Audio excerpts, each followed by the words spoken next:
Hello and welcome back to the Sommelier Corner, the tasting portion. I'm here today with a fantastic Albariño from Spain in the Rías Baixas area. If you've already read the article, you'll know that I am a fan. I did first encounter this wine when I was working as a sommelier in North Carolina, actually, back in my home state. And someone brought it in, they uncorked it, and I mean, it was just florals right away on the nose, great salinity and good acid on the palate. So it's just a really fun, great wine, and I wanted to share that with you. It's readily available here in Utah as well, so that's a great thing, under $25 as well. So I just want to taste through it really quickly. Before I begin though, I do have a little synopsis here of what an Albariño should have. You should have quite a bit of fruit, a very light body, as well as a nice and dry but high acidity and medium alcohol. Some dominant flavors included here are going to be lemon, grapefruit, nectarine, some melons, and then a wet gravel, which for me is more of a sea spray gravel type of thing for me. You know, like if you're standing at the ocean and there's a lot of rocks nearby and the waves are crashing into them, that's kind of what that makes me think of. I know, a little bit out there, but regardless, I do really enjoy it. This one is specifically from Spain. It is an indigenous grape there. As you'll note from the article that I wrote, it was very rare for a while. You couldn't get true Albariños. A lot of times it was watered down. And then over time, particularly in the 80s, is when it started being a little bit more purist style, where you were making 100% Albariño, you weren't adding other grapes, things like that. So we're just going to quickly go through the White Wine Court of Master Sommelier's deductive tasting sheet, which if you were lucky enough to join us for our event tasting in July, you are familiar with. If not, there's always another opportunity in August. We've got one coming up on August 9th. So if you're in the area and you want to come, just go ahead and reply to the link in the email, and you can absolutely come and join us. We do have a limited capacity, so join right away.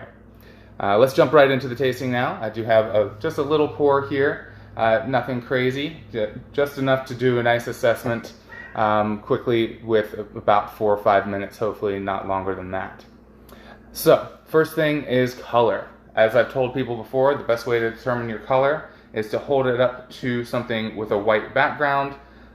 This one is straw. I mean, you can see right through it. Barely has any yellow coloring to it really when you're laying it down, things like that. Additionally, we do have fruit character is the next one. I did already mention the fruits, obviously, but let's go ahead and assess for ourselves, okay? Hopefully I didn't plant that seed too deep. So, first thing for fruit, apple, pear, citrus, stone fruit, and tropical. Which ones do I get? If you're ever having trouble, we do have these handy dandy flavor wheels that can give you the power suggestion. So you're like, I think I smell citrus, but I don't know what citrus it is. On this one I get guava, so certainly a more tropical style. Citrus-wise, maybe a little lime, you know, maybe a tangerine, actually mandarin orange kind of comes to mind. And definitely some stone fruit. I've been eating a lot of stone fruit, apricots, and peaches. This makes me think of apricot right away.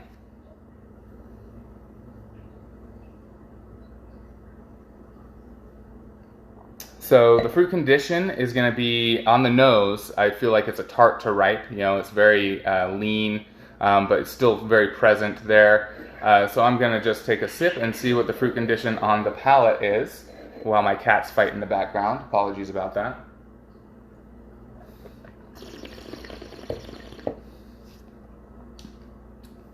Oh yeah, on the palate, kind of makes you pucker up a little bit. So definitely more of a tart fruit character on the palate there. Maybe ripe, but really leans to the tart side. For your non-fruits, the florals, you get white flowers right away, sunflowers, not really much of an herbal note, not really vegetal either that I'm noting here. Botrytis. This is not a botrytis affected area generally, and I'm not really getting any notes, but it could be a slight honeyed character, but I think that's really just the florals.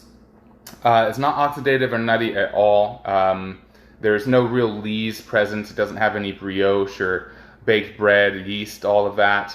And it's not a buttery, creamy wine by any means. They don't do any type of malolactic fermentation on that. Additionally, for your organic earth, wet leaves and mushrooms.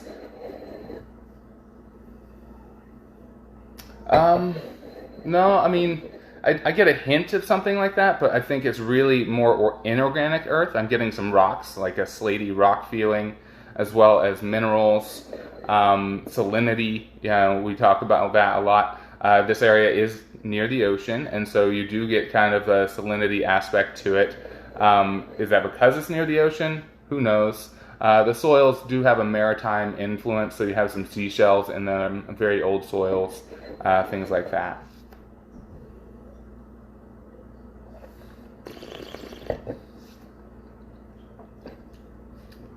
On the palate, you really get that inorganic earth, like a lot of wet rock in there. I know it sounds funny to say, but it feels like a mineral is on my palate right now, like iron of sorts or gravel.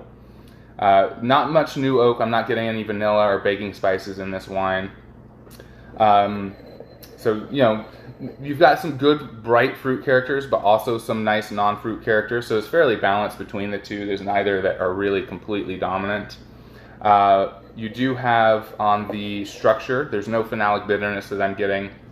As I've told people before, phenolics are kind of a white wine tannin, so you get it on your gums. This one, I get all of my, everything is on my tongue, so that's definitely more of the high acid character than the phenolic bitterness. Definitely a dry wine, not sweet at all. I don't get any sense of residual sugar for that. And then for your acid, I've already mentioned moderate plus, but honestly, this one could be a high acid. Like, it really keeps you going, keeps you salivating. I really enjoy that. For the alcohol, we have to do the aeration trick.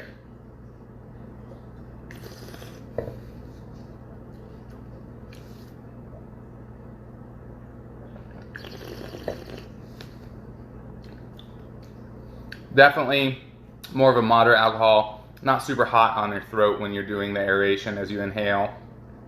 So yeah, that kind of sums up the quick tasting notes. We got quite a bit of tropical fruit in there, a little bit of stone fruit, a little bit of citrus. For your non-fruit, it was all about the florals. You had nice inorganic earth, so kind of streamlined there where you get certain qualities but in a big way. And then the structure is going to be, that low alcohol, high acid type of wine, and that goes hand in hand with the climate that we talk about. So when it's a cooler climate, you're going to have less alcohol and more acid because of the way that the grapes ripen over time. Overall, as I've already said, I love this wine. I've enjoyed this wine before. I sold a lot of it when I was working as a somm back east, and I just highly recommend going out and giving it a try. It is Albariño Day for August 1st, so go out, enjoy a glass of wine on the deck, and celebrate what Albariño has become. Hope you enjoyed this tasting video. If you have any questions about wine or real estate, always feel free to reach out to me, and I'm happy to help in any way I can. Have a great day.